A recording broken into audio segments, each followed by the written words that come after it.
Ladies and gentlemen, my name is Magnus. Welcome to Hearthstone, and let's talk about the patch for today. What is today? January 16th, 2014. So let's talk about what's changed and whether it's good or bad or not. So we'll start with the class changes, as per usual. There's no rogue changes, I just want to see what new card I have. Cool, Golden Fountain Eyes. Alright, anyways. So we'll start with the Hunter, and we'll just sort of work our way down in alphabetical order, as per usual. Hunters, they changed Unleash the Hounds. Again, as I sort of predicted last time that I did this. Previously, in its previous incarnation was a 4-cost card that did the exact same thing that it currently does.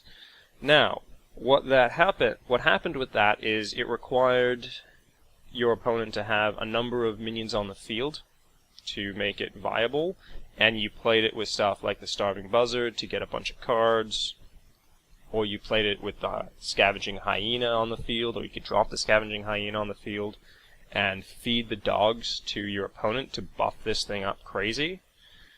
And those are really the only major benefits of the card itself. You could use it to kill things, obviously, but the damage on it is very limited, and at a 4-cost card, it really hindered the potential as a viable removal spell. Because with 2 cost, you can basically, if they have 3 minions on the field, you can Unleash the Hounds to probably kill one of them at least, because you'll be able to do 3 damage to it, minimum. Though if you also have an Explosive Trap in play, what you can do is weaken them with the Unleash the Hounds and have the Explosive Trap finish them off. So that's sort of how it's kind of balancing out. I mean, it's one of the weaker removal spells in the game, but it's still useful because it can synergize with things such as the Scavenging Hyena and the Starving Buzzard, as I mentioned earlier. So let's talk the Mage. The Mage had a big change to it. Pyroblast. This card, it's a lot of mages were running with it as sort of the end game finisher, and the problem with the card was, at 8 cost, if the mage took Frost Nova, 2 Frost Novas, Cone of Colds, and Blizzards, and I think that's the only freezing spell. Yeah, Frost Nova, Blizzard, Cone of Cold, Frostbolt. You could basically keep your opponent at bay the entire game without really doing anything, and just wait until probably turn 7, drop some fireballs on him, turn 8, drop some pyroblast, turn 9, drop another pyroblast, and you win, and call it a day. That was the problem with the deck, when pyroblast was an 8-cost card. As a 10-cost card, it makes it somewhat more difficult to do that. You can still get away with playing it, but it's like Mind Control now with the Priest deck. Mind Control, as a 10-cost card, it is a much more situational play. If they have more than one creature on the field, say they drop a Rags, but they have other stuff around it, Mind Control may not be your best option, because it may not kill what you want it to kill, and it just kind of makes it a target. Pyroblast works a little differently than Mind Control, though, because Mind Control is you don't know what's going to happen with the thing that you mind controlled.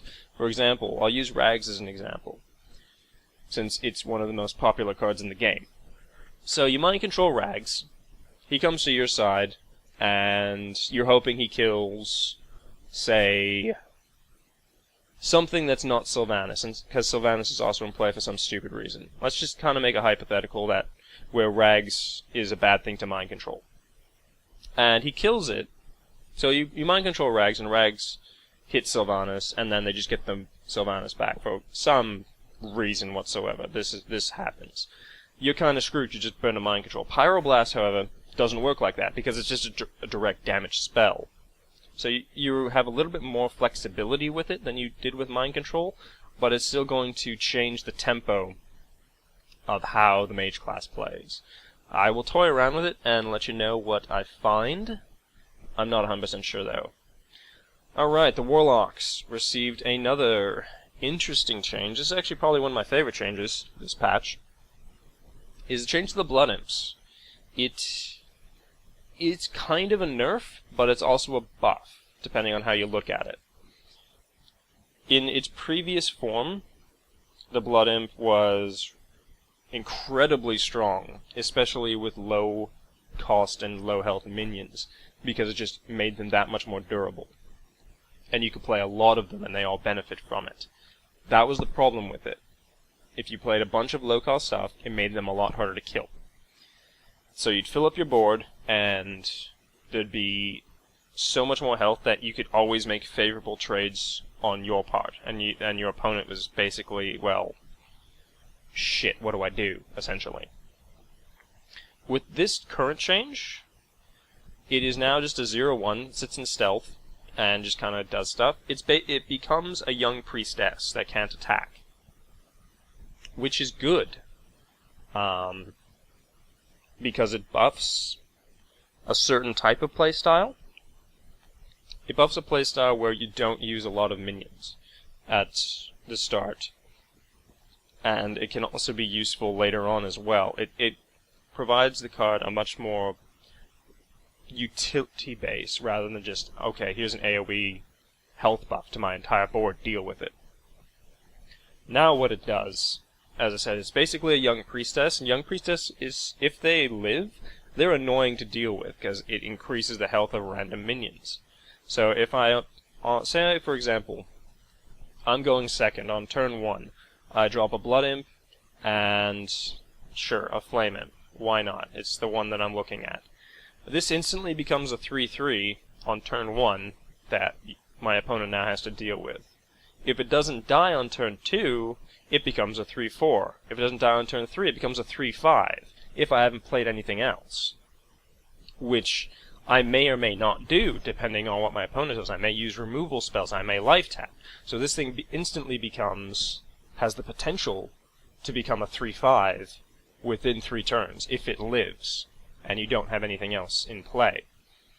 So that's where the buff comes in. It makes stuff harder to remove and harder to deal with.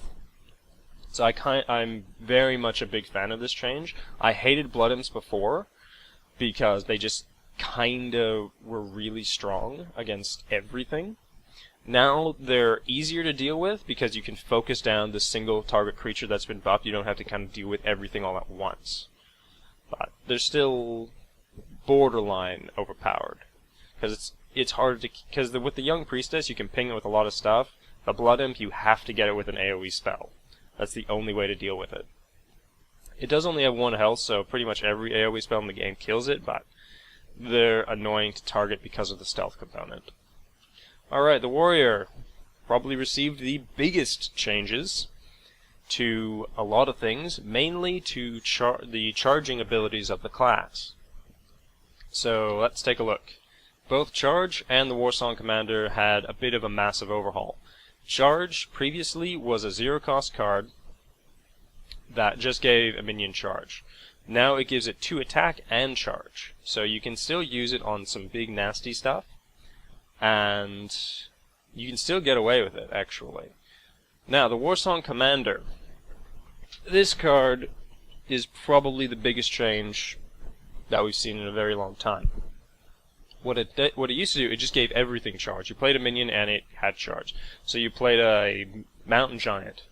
Well, you played 2 Mountain Giants because you had them in your hand and you were at 5 health.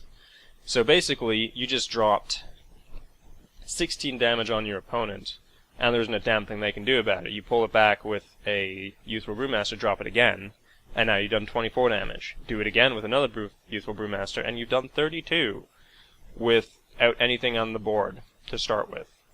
Because this guy, 2 Molten Giants when you're below 10 health, and 2 Youthful Brewmasters actually only cost, what was that? 3, 5, 6, 7 mana. 7 mana to do that. So that's why they changed this, because it was kind of a 1-turn kill, which they wanted to sort of fix, because there's problems with that. It's not an interactive game. Hearthstone is, like most card games, it's designed to be as interactive as possible and kind of like puzzle solving. When you change that and you just go for 1-turn kills, it's not interesting. It might be interesting for you. It's not interesting for your opponent, because it's like, oh, I'm doing so good, and then bam, I'm dead in a single turn because you just had this. I mean, it's a valid play. Don't get me wrong. I'm not going to argue the merits of one-turn kill versus like puzzle-solving kills, but it's not as interesting. It's basically I'm just going to sit here, get my face beat in, end turn, armor up, and wait till I get the shit I need, basically. That's not interesting to play. I mean, I'd get very, very bored playing something like that. I like to play something where I'm constantly reevaluating what I have to do.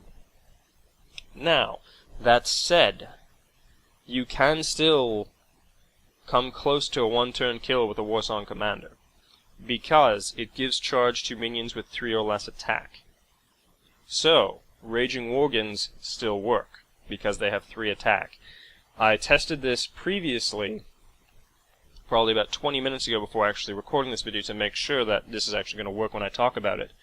And what happens is on turn 6, again, you drop this guy, then you drop your Raging Worgen, you give your Raging Worgen charge by this guy's effect, and then you can drop 2 of these to give it a bunch of damage. And it's basically then doing what? It takes it up to 6, and then 8, so you can do 16 damage with the Worgen on turn 6, quite easily. You do it later with a Rampage. So let's say I add a Rampage in on that. So that's 3, so 5. So I add 7. 4 plus 7 is what? 11 damage. So you do 22. You can do 22 damage. And on turn 6, on turn 8, if you do it on turn 10, 22, 11 plus 3 is 14. So you can do a maximum of 28 damage with a Worgen on turn 10 with this guy. It's not entirely a one-turn kill, but you'll probably have done 2 damage at some point. So it still works, and it still sort of doesn't work at the same time. And that's just with the Worgen. There's other creatures that you can also buff. The reason why they changed this is because of the giant play, though. Because the giants you just kind of wrecked people's face in. Though you can probably still get away with this with Worgen. Actually, no, you can't. No, you can't, because face manipulators are 5 cost. Unless you kept your coin, then you could do it. If you kept the coin, yeah, if you kept the coin, you could do it, because you drop this guy, then you drop the Worgen for 6 mana, and then you double Inner Rage the Worgen, gives it 16, then you face this manipulator, the Worgen that has charge, and you just blow someone's face off. So you can still technically do it. It requires the coin and turn 10, though, to get it done. So, it does work, but it's kind of finicky. Alright, let's talk to the neutral cards, because they had some interesting changes in there, mainly with the Dark Iron Dwarf. The Abusive Sergeant didn't really change, actually. It's the exact same, but they made the Dark Iron Dwarf do the exact same thing as the Abusive Sergeant. So we'll take a look at that. Dark Iron Dwarfs are 4 cost, and so it's give 2 attack this turn. Previously, the Dark Iron Dwarf was a extremely powerful card because it gave 10 stats for 4 cost. So the stats on it were incredibly good. If you look at a lot of other 4 cost cards, generally you get 9 stats with most things. Or taunt or something, some type of special effect. Oopsie. So we take the Chowan Yeti, for example. It has 9 stats. We take the Ancient Mage, for example. It has 7 built in, and it can have a potential to add 2 more. So again, we have 9. The Ancient Brewmaster, it's a 9 stat creature with a returning thing. Defender of Argus adds a taunt and +1/+1. We'll talk a little bit about this, and for some reason I thought these were different. Okay, whatever. That's cool. Because this is the next card we're going to talk about. I thought they made it similar to the, I just reversed the numbers in my head. That's right, I'm stupid. Never mind.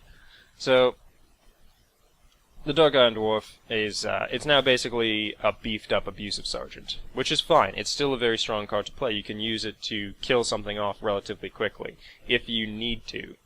The Defender of Argus now. It previously was a 3/3 that gave this effect. Adjacent minions +1/+1 and taunt, so So if we take Taunt and +1/+1 as two separate things, that's extra stats right there.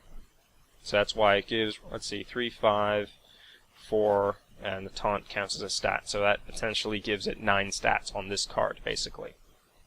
So as we can see, most 4-cost cards give roughly around 9 stats.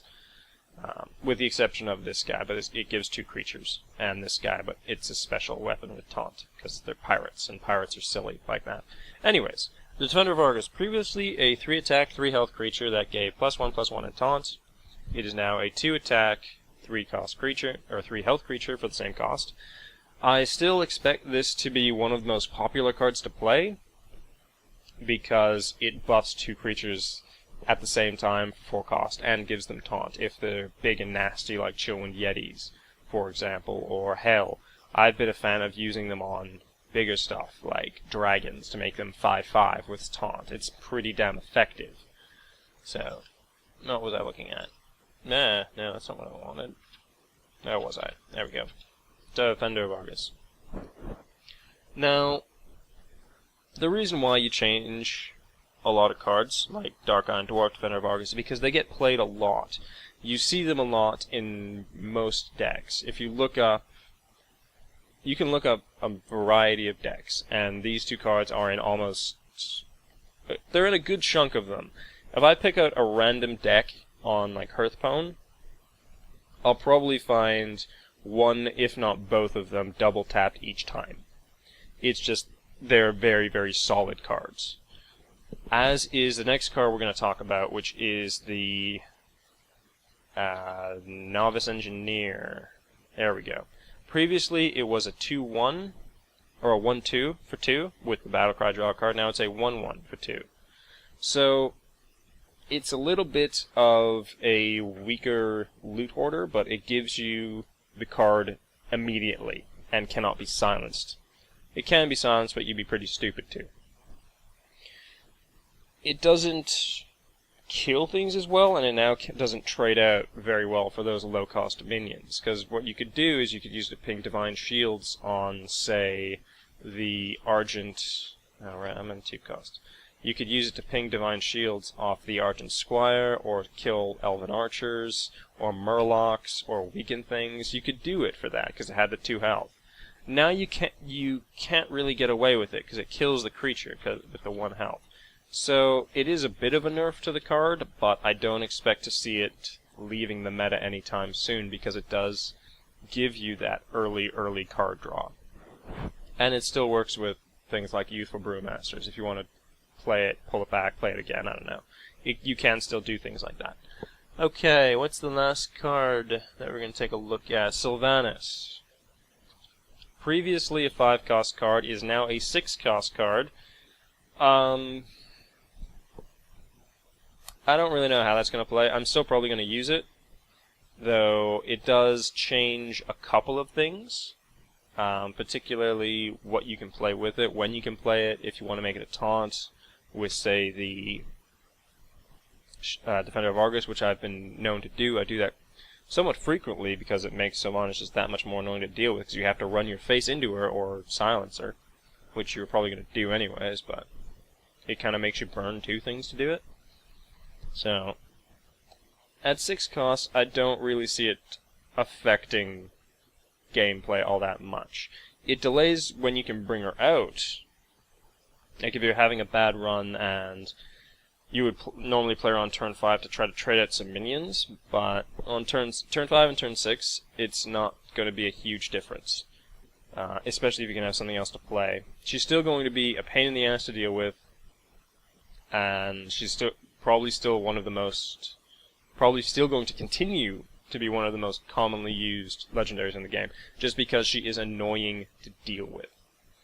So that about wraps it up for my thoughts on the current changes in this patch.